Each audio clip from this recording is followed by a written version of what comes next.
Anda bayangkan, ada penghafal Quran yang wafat dalam keadaan tertimpa, dia syahid, dia disolatkan, dimandikan seperti umumnya, tapi statusnya bukan sekadar syahid. Syahid dalam pandangan Allah dengan status sebagai ahli Quran. Ada yang menutup hijab perempuan, tutup dengan sempurna, terkena banjir. Bayangkan, wafatnya syahid di sisi Allah, dunianya orang menyebut biasa, syahid di sisi Allah, dan kemuliaannya ditemukan mayatnya setelah beberapa hari tapi tidak membusuk, keluar bau harum di tubuhnya, dan Allahu Akbar, banjir yang memutar-mutar dirinya itu tidak pernah membuka auratnya. Akhirnya rubah diri kita.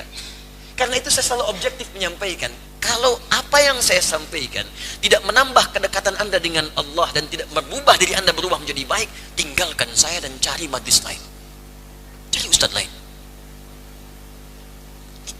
Itu kebenaran, itu janji. Karena itu turunlah kemudian satu surah dalam satu ayat, An-Nisa yang ayat 100 itu sampai 101, paling kiri sebelah bawah di mushaf. Ya, indah sekali kalimatnya. Wa may yakhruj, di pertengahan ayatnya. Awal ayatnya, wa may yuhajir fi sabilillah yajid fil ardi muragaman katsira wasi'a. Siapa yang memutuskan dirinya berhijrah jadi lebih baik.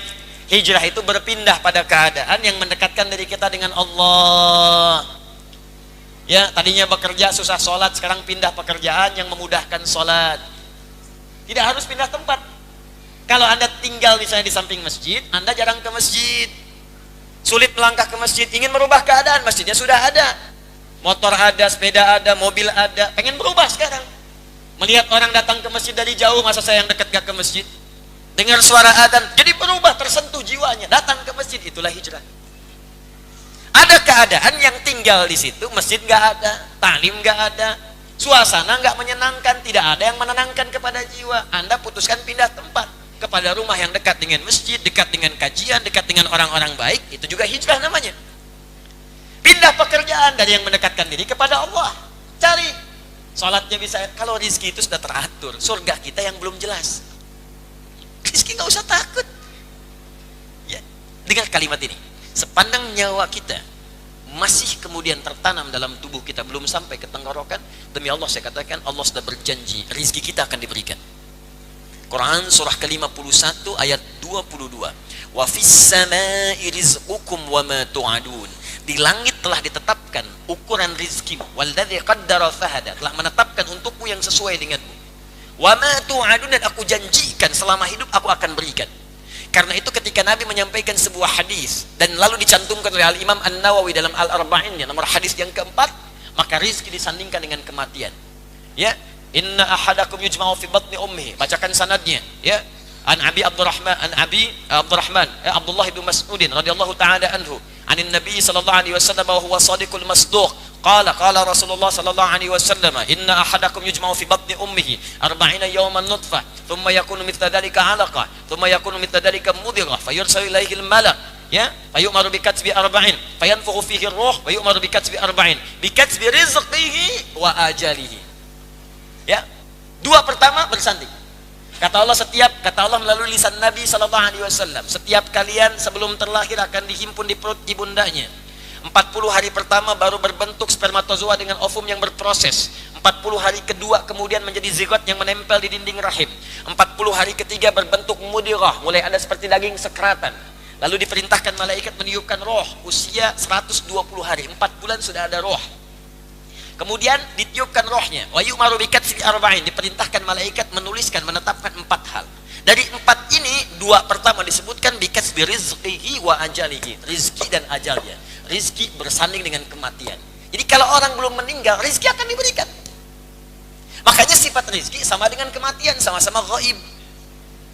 Sama-sama gaib, kita cari dulu, kita usahakan. Kita menjemput kematian dengan beramal soleh, mencari rizki pun dengan soleh. Gak ditampakkan. Kalau ditampakkan, Anda gak akan semangat kemudian untuk bekerja dalam kehidupan. Rizki antum misalnya 100 miliar, malam ini udah diambil 99 miliar 999 juta, ya 99 ribu rupiah. 99 miliar 999 juta 999 ribu rupiah, tinggal 1000. Dan tahu kalau itu diambil 1000 meninggal. Apa Anda pikir besok Anda bekerja? Tidak. Itikaf di Masjid Al-Ihsan. Astagfirullah. Ya.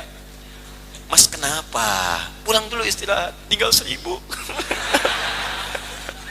Capek, lemes tidur, dibangunin, plak, kasih aku, sesedot meninggal. Sifatnya gaib. Jadi nggak usah takut dengan rizki, nggak usah takut. Rizki itu teratur. Anda tinggal mau bekerja, bergerak, rizki diturunkan. Yang belum jelas itu surga kita. Makanya cari. Ya hijrah. Nah, di antara cara hijrah itu nggak bisa langsung Anda kerjakan. Hijrah terbaik belajar dulu lewat ilmu supaya beramalnya benar. Maka muncul kemudian kalimat dari para ulama, al-ilmu qabla al-amal. Ilmu dulu baru beramal. Maksudnya amalnya disertai ilmu. Ya, tapi jangan lupa ini kalimat sering dipotong juga. Ada al-adabu qoblal ilmi, adab sebelum ilmu. Di kalimat ini dipotong, bilangnya al-ilmu qoblal amal, betul, tapi jangan lupa al-adabu qoblal ilmi, adab sebelum ilmu. Orang yang menghapus kalimat adab sebelum ilmu, langsung ilmu kemudian amal, itu biasanya berilmu tapi tak beradab. Itu yang bahaya. Ya, nah adab, ilmu, amal. Datang dia ke majelis ilmu untuk belajar. Ayatnya apa berbunyi? Teruskan ayatnya. Wa may yakhruj min baitihi muhajiran ila Allahi war Rasul thumma yudrikul maut faqad waqa'a ajruhu 'ala Allah. Siapa yang tergerak berhijrah? Ya Allah, saya banyak berbuat salah, saya ingin berubah ya Allah, saya ingin taubat. Datang dia ke majelis ilmu, dapat info, Ustaz fulan, berangkat dia di jalan. Sampai di jalan, thumma yudrikul maut, tiba-tiba datang maut menjemputnya lebih cepat dari apa yang ia duga. Mautnya tepat waktu, dia duga-duga mungkin masih lama kemudian wafatnya, ternyata maut datang lebih cepat dari apa yang ia duga, meninggal di jalan. Apa kesaksian Allahnya? Perhatikan kalimatnya. Faqad pakai fa, pakai qad. Fa-nya menunjukkan cepat, harfu atin rabitin baina syai'aini bila hudud. Huruf yang merespon sesuatu dengan cepat tanpa jeda. Qad tahqiq, huruf yang menjamin kepastian. Maka kalimatnya diterjemahkan dengan kalimat berikut. Maka Allah menjaminnya dengan cepat dan pasti. Waqa'a ajruhu 'ala Allah, dituliskan langsung pahalanya, digugurkan dosa-dosanya. Kita cari itu. Nah, ini kalau kemudian tidak ditemukan yang seperti ini, maka turun kemudian status syahidnya pada yang begini. 4 ini. Kalau masih ada buru, Pak, Bu. Teman-teman buru. Coba dalam sepekan tuh, di mana ada majlisnya? Al-Ihsan, Al-Azhar, Baitur Rahim, Jannatul Firdaus, sana lagi terus. Coba cari yang lebih dekat dengan Anda. Yang penting mudah-mudahan kita mah ikhtiar aja, nggak tahu kapan wafatnya. Penting ikhtiar.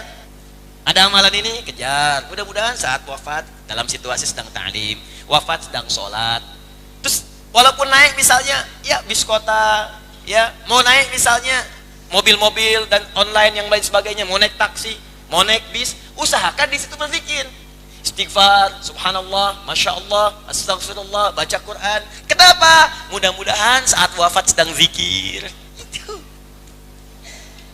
Nah, ini jalan foto sini, foto situ. Aduh, ceplik ini, ceplik itu, update status. Ya, ketemu Ustadz bukan minta doa, minta foto. Antum buat apa? Buat bukti Ustadz di alam kubur.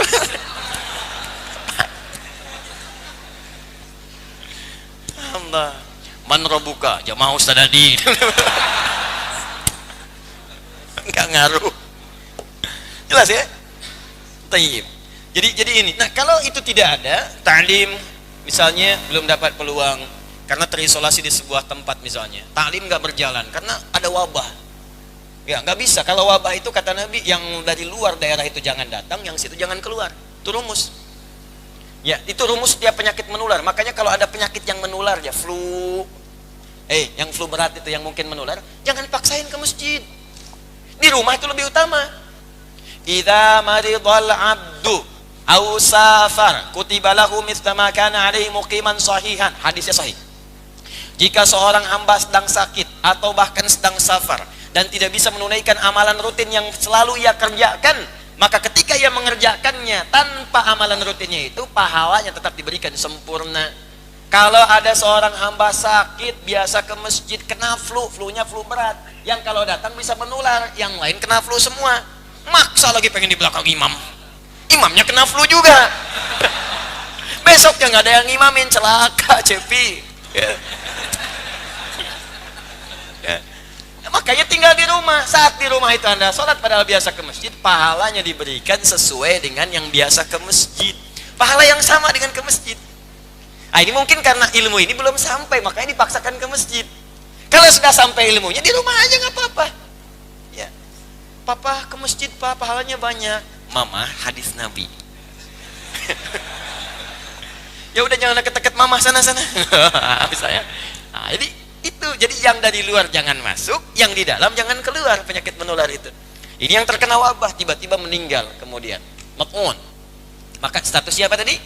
Syahid. Tapi bukan syahid dunia, hanya akhirat saja. Itu pun statusnya di bawah yang tadi. Ya, yang ta'lim, yang syahid di medan perang itu masih di bawah. Jelas di sini? Mat'un.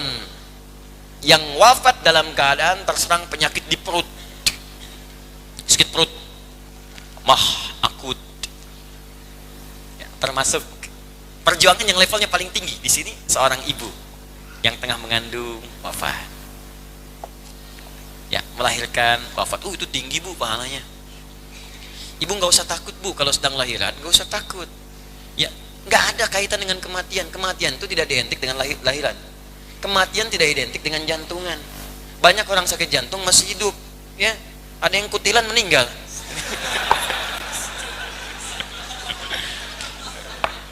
Ya, satu kali datang orang, Ustaz, ginjalnya udah nggak ada. Ustaz, saya sakit jantung. Pak, bu, nggak ada kaitan dengan kematian. Banyak orang sakit masih hidup, orang sehat meninggal. Orang banyak jantung sehat meninggal. Ya, banyak kemudian orang macam-macam meninggal juga. Jadi nggak ada kaitan. Ibu kalau mau lahiran nggak usah takut, nggak ada hubungan dengan kematian. Tapi itu jihad. Kalau meninggal pada saat itu statusnya tinggi, syahidah, syahidah, sedang syahid di jalan Allah Subhanahu Wa Taala. Jelas ya? Baik. Penyakit misalnya datang bulan, ya, head, ya head, udah head aja lah gitu. Datang bulan, datang matahari dan sebagainya udah. Head itu kan khusus perempuan dan bukan aib menyebutkan head. Sakit perut dan meninggal dunia, masuk syahidah. Syahidah. Ini belum ada ilmunya aja, kalau sudah tahu itu sudah. Ya. Jalani, bersabar, kerjakan amal soleh, zikir. Kalau sakit itu zikir. Zikir. Allah, astagfirullah, astagfirullah. Nah, ini kan zikir nggak keluar, kalimat-kalimat kasar. Aing ngeri. Itu kalau nggak pernah kemudian beramal soleh susah. Ya. Gharik, tenggelam. Ingat ya, dasarnya iman beramal saleh. Jadi masih dia beriman, artinya yang beriman. Kalau nggak beriman nggak masuk kategori ini. Walaupun tenggelam tidak. Ya, kalau tenggelam di mana? Belum tentu. Tenggelam tuh di air, bukan di laut. Di air, bisa yang di danau, bisa yang di laut, bisa tiba-tiba air laut naik, terkena, terbawa, terseret dan sebagainya. Ada sebagian hamba-hamba Allah yang memang tertuliskan demikian. Allah cintai, dia udah beramal. Ya, Masya Allah, saudara kita doakan yang di Aceh, yang terkena tsunami dulu, mudah-mudahan masuk kategori syahid dalam pandangan Allah Subhanahu Wa Taala. Ya. Kita melihat positifnya, yang baik-baiknya. Maksudnya berhusnudzan. Ya, jangan terfikir yang lain-lainnya. Kalau pelaku maksiat sedang maksiat kemudian terkena, ya sudah, itu ajal bagian darinya. Ya, itu bukan syahid lagi. Pelaku maksiat sedang maksiat kena banjir syahid, bukan itu mah. Ya, bukan, udah wafat aja itu. Selesai. Ya, tapi orang-orang yang sedang beriman, beramal saleh, mengerjakan sesuatu yang baik-baik, yang tidak sedang maksiat, ya maka masuk dalam kategori ini. Kemudian sahibul hadmi, yang tertimpa bangunan, runtuhan. Ya. Tapi dengan cara, awas hati-hati, yang tidak direncanakan. Memang tertimpa saja. Yang udah miring nih, yang lampu. Ya, sengaja di situ. Angin sedang kencang. Ngapain? Syahid. Wah. Ali bin Abi Thalib radhiyallahu taala anhu sedang berdiri. Tiba-tiba sadar kemudian atap bangunan itu sedang lapuk. Seketika langsung berpindah. Begitu pindah jatuhlah bangunan itu. Bruk. Selamat beliau. Kata seorang di sampingnya, Ali, kenapa engkau menghindar dari takdir? Terkena bangunan itu. Kata Ali, saya berpindah dari takdir yang satu ke takdir yang lain. Maksudnya mengajari orang ini, ya, bahwa kita diberi kemampuan oleh Allah untuk melihat keadaan. Kalau memang ada yang berbahaya, pindah. Jelas ya? Jadi bukan ditungguin. Tsunami datang, syahid. Bukan, pergi. Jelas ya?